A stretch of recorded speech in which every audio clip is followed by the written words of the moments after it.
बातमी कोकणातून स्वतःला नागपूर जिल्हा परिषदेचा कृषी अधिकारी असल्याचं सांगत कोकणातल्या तरुणांना फसवू पाहणाऱ्या तरुणाला बेड्या ठोकण्यात आल्या। रत्नागिरीच्या स्थानिक गुन्हा अन्वेषण विभागाने या तरुणाला अटक केली आहे। प्रकाश दुधुपचार्या असं या 24 वर्षांच्या तरुणाचं नाव आहे। त्याच्याकडून नागपूर जिल्हा परिषद कृषी विभागाचं खोटं लेटर आणि नागपूर जिल्हा परिषदेचे खोटे शिक्के आढळून आले।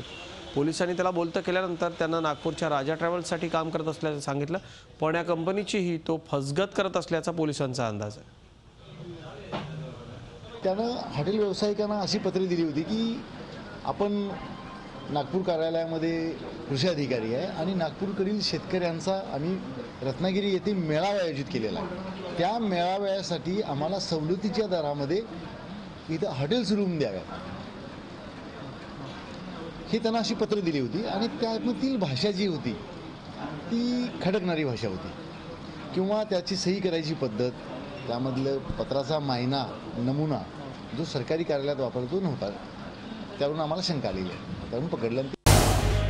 झी 24 तास रहा एक पाऊल पुढे।